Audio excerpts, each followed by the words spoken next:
Miércoles y día de análisis político, ¿no? De ver lo que está sucediendo. Ayer se cumplieron los 100 días de gobierno de Milei, varios hicieron videitos, ¿no? Con un 100 días o recuento 100 de... años. Sí, llegué a dudarlo, ¿viste? Cuando da la sensación de que viviste tantas cosas, pero bueno, ayer se vieron mucho en las redes, ¿no? Santoro hizo un video bastante interesante, ¿no? Con todas las propuestas de Milei, de lo que se viene, hizo un análisis, me pareció interesante. Después vi otros, ¿no? También muy bien armados, muy bien, con un trabajo de edición de todo lo que sucedió, y daba la sensación eso, ¿no? De que pasó muchísimo tiempo, muchas medidas, y que el pueblo está haciendo, obviamente, esa famosa casta, evidentemente, ¿no? Que es el que está padeciendo. Bueno, lo tenemos a nuestro amigo, Pedro, Bernengo, justamente nuestro licenciado en Ciencia Política, para hablar un poco sobre todas estas situaciones. ¿Cómo estás, Pedro? Carolina y Gastón te habla. ¿Cómo va Carolina, Gastón? ¿Todo bien? ¿Cómo te Bien, todo en va? Buen orden. día, Ot- bienvenido. Otro día de lluvia nos tocó. Otro Otro día, día. ¿cómo anda por ahí? También acá se largó fuerte. Ah, está bravo, pero bueno, acá estamos, firmes. Sí, sí. Bueno, si quieren arranco ya. Dale, ¿Les dale. parece? Dale. Bueno, primero me gustaría ilustrar la magnitud del ajuste, ¿no? Porque se habla mucho del ajuste, pero para enfatizar de que es el más grande de nuestra historia. En 2 meses, diciembre y enero, los salarios para trabajadores formales se derrumbaron un 26% en términos reales. Mucho más perdieron los trabajadores informales. En 4 años de Macri, los trabajadores formales perdieron un 20%. Es decir, el ajuste de 2 meses de Milei fue mucho peor que en 4 años de Macri. Wow. Esto se refleja en una chica de clase media que trabaja en un estudio jurídico y llora porque no le alcanza el sueldo, mucha gente entrando por atrás en colectivo porque aumenta todo menos los salarios, y jubilados que comen una vez al día porque no pueden pagar sus remedios. Una vez dicho esto, me gustaría advertir un poco los problemas macroeconómicos del gobierno. Sí. En febrero cayeron las ventas un 33%. Esto produjo que la recaudación real, excluyendo comercio exterior, cayera un 20%. Hubo superávit fiscal, pero sigue sin ser genuino. No hay una reforma fiscal que haga pensar que será sostenible en el tiempo. ¿Por qué no es genuino? Bueno, principalmente licuación de gastos en jubilados, y sigue pateando pagos. Por ejemplo, no está pagando a las electrónicas como es el caso de Camesa. Ujú. Sí, De todas las formas, empresas, sí, perdón, ¿no? Las empresas que distribuyen la energía. claro, exactamente, el Estado no posterga esos pagos. Entonces, bueno, dice que hay superávit, pero en realidad es que no está haciendo los pagos. Es un Eso. poco lo que hablamos la otra vez, y bueno, y a jubilados todavía no hay actualización, entonces, Pedro, sí, esto es un ejemplo de repente, ¿no? Te llega un desembolso del Fondo Monetario Internacional, te llegan 10.000 millones de dólares. Los metes en el Banco Central y vos decís, tengo las reservas y tengo dinero para. No, flaco, vos lo que tenés es una deuda de 10.000 millones. Vas a tener la disponibilidad, pero vos tenés una deuda. No es sí, real sí, que lo ganaste o lo generaste. totalmente, y lo que se está viendo es que siempre dicen, bueno, tenemos superávit, pero el tema es fijarnos si realmente está haciendo los pagos que se deberían hacer. Esto, si seguimos a lo largo del año, se va a ver que en algún momento todo esto que venís postergando, en algún momento te va a caer y vas a tener que pagarlo. Claro.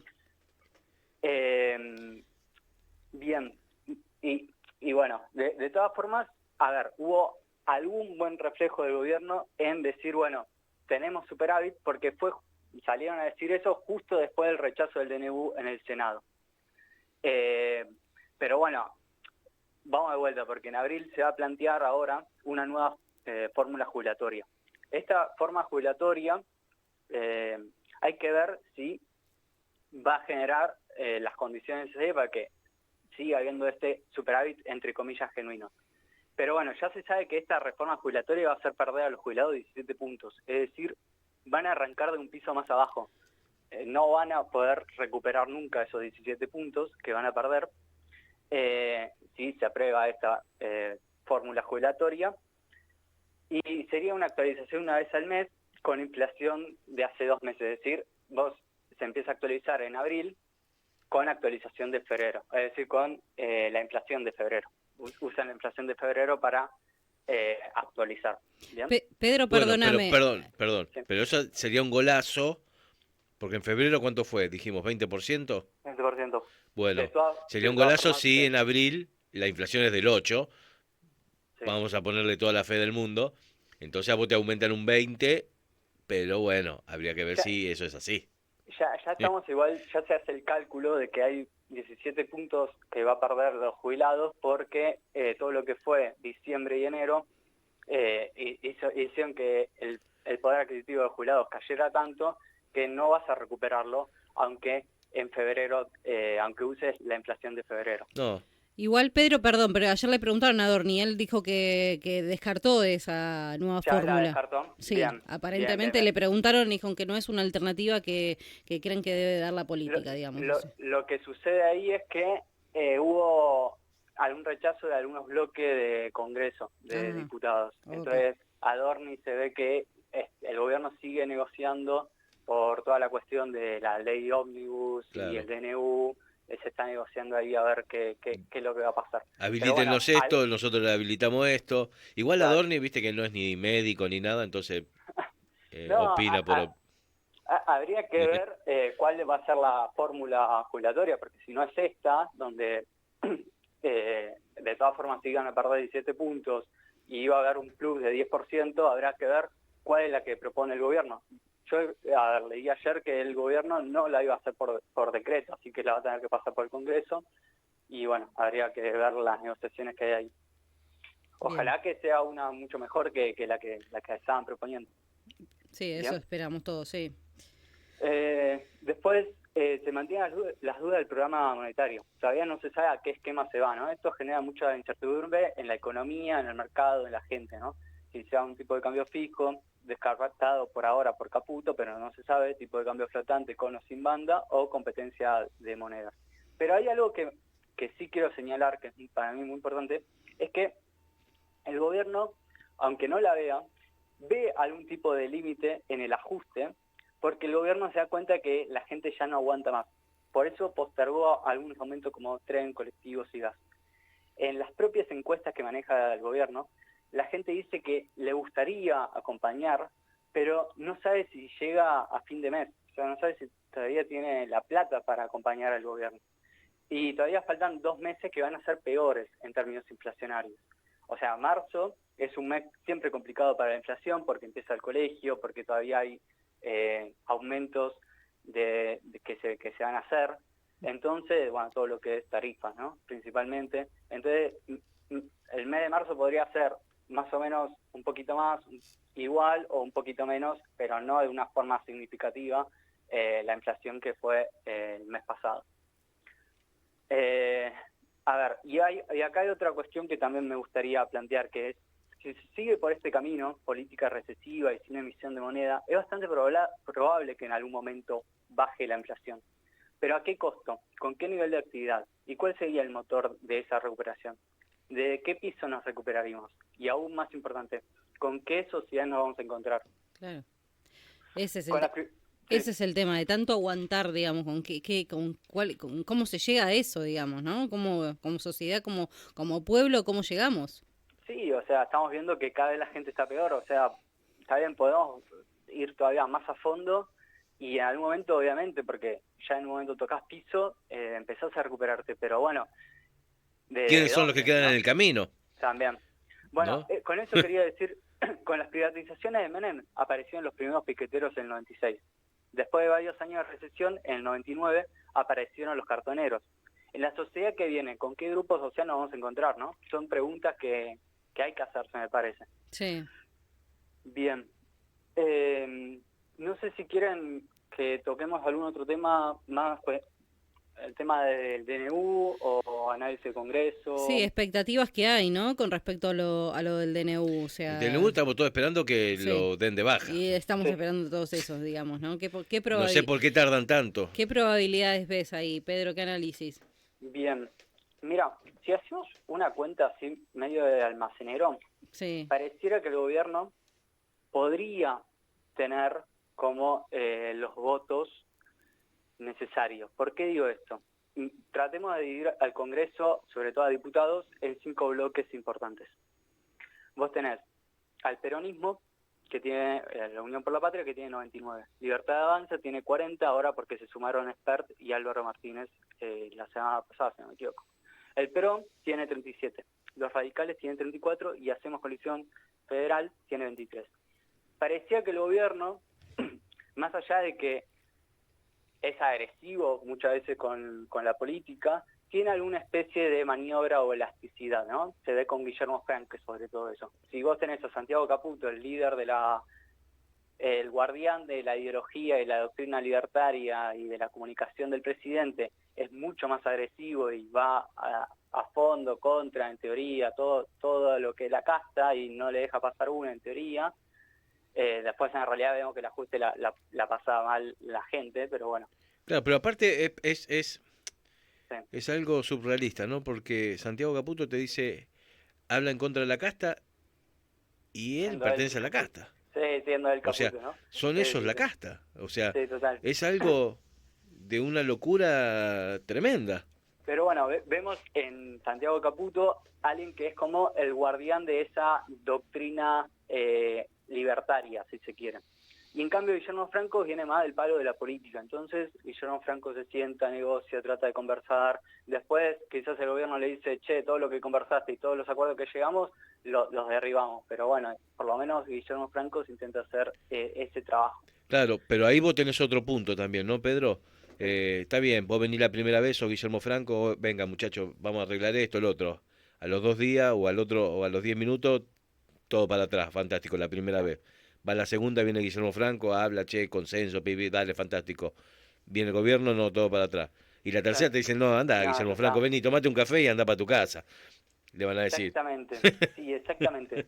Yo quiero ahí, a ver, este problema, que es como, bueno, vení Guillermo Franco, o sea, también Guillermo Franco es mandado por el gobierno para que negocie, o Guillermo Franco tampoco lo hace solo esto, y después lo rechazan, es como una doble personalidad que incluso esa disociación estuvo en Milei, o sea, Milei tiene como alguna especie de intransigencia económica, eso seguro, pero alguna elasticidad. Si se acuerdan, Milei fue la que le dijo Montonera Tira pone bomba. bombas en Jardines de Infantes, que tiene las manos manchadas de sangre, y hoy es la ministra de Seguridad. O le decía a Scioli que era el peor gobernador de la provincia de Buenos Aires, y después lo vemos sacándose la foto para que sea el secretario de Deporte y Turismo. Bueno, es decir, sí. es una contradicción en sí mismo Milei, y que se refleja en estos dos personajes. Claro. Uno es Santiago Caputo y otro es Guillermo Franco. Lo que Pero no bueno, tiene, lo que no tiene Javier Milei es este doble discurso de decir, che,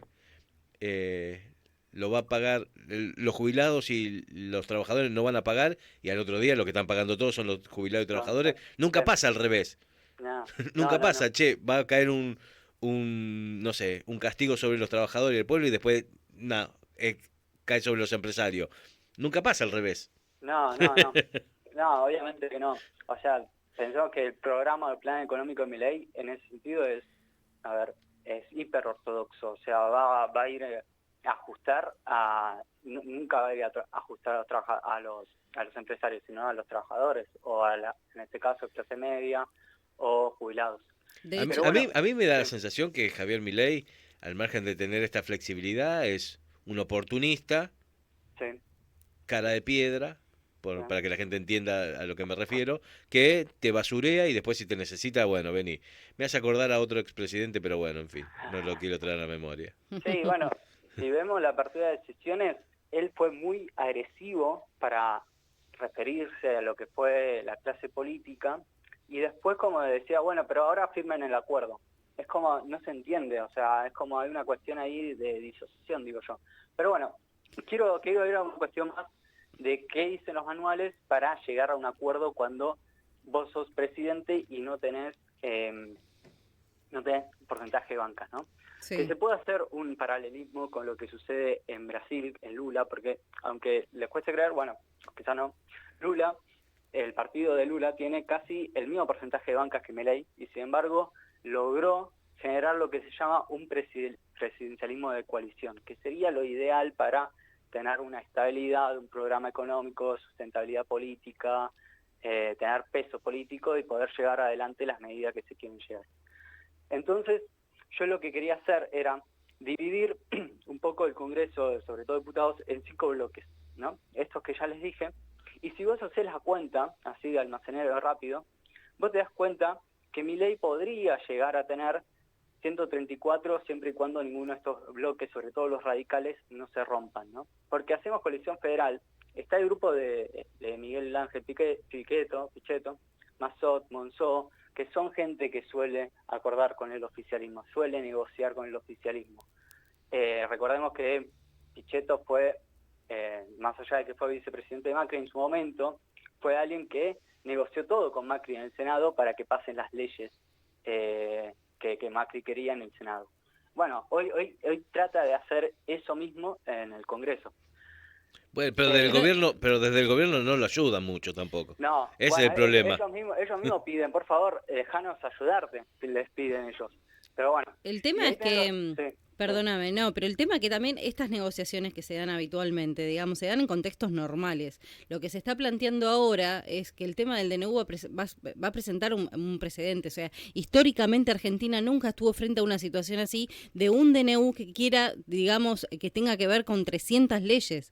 O sea, eso es lo que se está diciendo. Y que quizás esa negociación es la que se pone hoy en tela de juicio, digamos, ¿no? De que no es una aprobación, no es como cualquier otra ley, como cualquier otro proyecto y demás, sino que es un DNU que cambia históricamente el rumbo de la Argentina. Sí, o sea, pensemos que, a ver, si nosotros nos ponemos en cuestiones más frías, de, bueno, qué es lo que les interesa, o sea, más cínicas si querés, de qué es lo que les interesa a los políticos, bueno, a los políticos les interesan 2 cosas principalmente.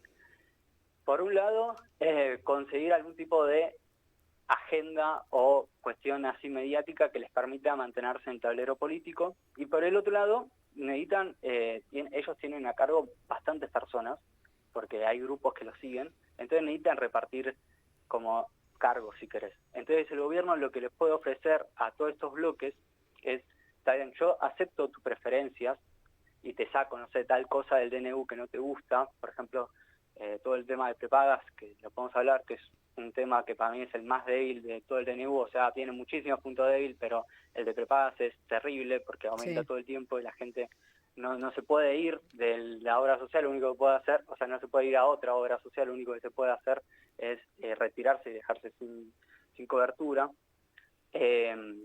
Bueno, entonces los políticos en ese sentido dicen, bueno, a ver, si vos me das algún cargo o mi gente tiene algún cargo en algún ministerio, en una secretaría y aceptás mis preferencias, o sea, ya sé que es difícil pensarlo así, pero pensémoslo también de la cabeza de un político, ¿no? Sí.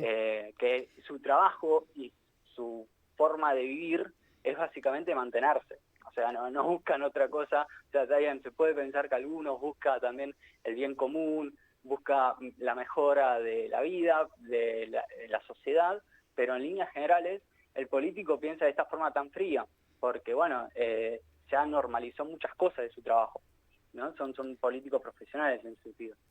Sí. Entonces yo le decía que si vos sumás, hacemos coalición federal, que son 23, después a los radicales, que son 34, siempre y cuando los radicales no se dividan, que ahí podría dividirse, pero bueno, la Libertad Avanza, que son 40, y los 37 del PRO, vos ya tenés 134. Vos para tener quórum necesitas en el Congreso y arrancar la sesión necesitas 129. Estos 134 te va a dar mucho más que los 123 que quedan del resto, que esos 123 son 99 del peronismo, 5 de la izquierda y 19 de diputados provinciales, ¿no? O sea, diputados de coaliciones provinciales. Es decir, el gobierno podría armar una coalición y bueno, en ese sentido tendría que, en vez de ser tan maximalista e ir tan a fondo con algunas cosas, tendría que bajar alguno de esos contenidos, ¿no? Porque estos 5 bloques obviamente van a también aceptar algo, o el gobierno tendría que aceptar preferencias que estos bloques hagan, ¿no? Claro. Decirle, y hay que ver si está dispuesto, claro, a pagar ese costo. Hay que ver si estos bloques están dispuestos a pagar ese costo y si el gobierno tiene intenciones de hacer esto, porque si no se puede seguir por la estrategia de Santiago Caputo, que la estrategia de Santiago Caputo es la cruzada, es avancemos sobre el Congreso, no negociemos nada, o sea, la estrategia de comunicación de Santiago Caputo es decirle básicamente hay una diferencia entre nosotros y ellos, ellos son todo lo viejo, nosotros somos lo distinto y lo nuevo, lo que no negociamos, lo que no vamos a hacer ningún tipo de acuerdo con nadie, los puros si querés. Obviamente, ¿cuál es el problema de esto? De que si vos te quedás con el discurso de que nosotros somos los puros, no negociamos y no llegamos a ningún acuerdo con nadie, no va a haber hechos. Y al no haber hechos, la gente se va a enojar. Y al ser minoría y tener enojada a la gente y tener enojada a la política en el Congreso, y puede generarse un problema institucional grave. ¿No sé? Claro, claro. Bueno, hay mucha expectativa, ¿no? Con respecto a esto, lo único que queremos ya sacarnos de encima esto y seguir para adelante, ¿no? Así que bueno, El seguramente... tema que lo entiendan diputados, por ahora lo que dice Pedro, tienen el número para quórum y para debatir el tema del DNU. Después hay que ver también. Esto está todos los días viéndose, hay que ver cómo sigue las negociaciones, pero bueno, ya Coalición Federal se juntó con Guillermo Francos, también los radicales, hay que seguir viendo si el gobierno logra o mantiene este camino de llegar a este presidencialismo de coalición, ¿no? La pregunta del millón es esta, ¿no? Dijimos que se juntó con Guillermo Franco ya... los radicales y hay haciendo coalición federal, que son... Coalición Federal. Sí. La pregunta es, ¿le siguen creyendo? Porque volvemos al principio de la charla, ¿no? Guillermo Franco va, se junta, se reúne, arregla, hay un consenso, se ponen de acuerdo las partes, después viene el Ejecutivo y te dice, no, mirá, la verdad que todo lo que arreglaste no te vamos a dar nada.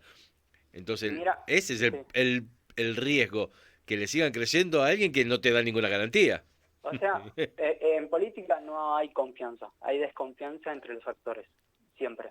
Lo que sucede es que hay intereses detrás. Entonces, este grupo en particular, Coalición Federal, responde también mucho a los gobernadores. Si nosotros nos fijamos, después de que Milei anunció el pacto de 25 de mayo, los gobernadores se juntaron, logró sacar la foto de los gobernadores, de la cantidad de gobernadores que fueron todos, con Guillermo Franco, y él no estuvo. O sea, esto es como, te invito a mi casa y yo no esté. O sea, es como una falta de respeto, pero logró de todas formas demostrar su poder de que, te puedo juntar a todos los gobernadores. Y bueno, y hacemos coalición federal, muchos de estos diputados responden a gobernadores o a intereses de gobernadores. Entonces, bueno, ahí también está todo un poco el manejo político que se está dando. Bien. Bueno, Pedro, súper completo como siempre. Agradecemos mucho poder conversar y debatir y analizar un poco el contexto político que realmente está con bastante turbulencias en estos días. Así que bueno, estaremos en contacto la semana que viene seguramente con un nuevo tema. Dale, muchas gracias. Muchas gracias, que tengan lindo día. Hasta luego. Nos vemos. Chau. Ahí escuchábamos a Pedro Bernengo, justamente nuestro politólogo, ¿no? Hablando y analizando un poco estas cuestiones políticas.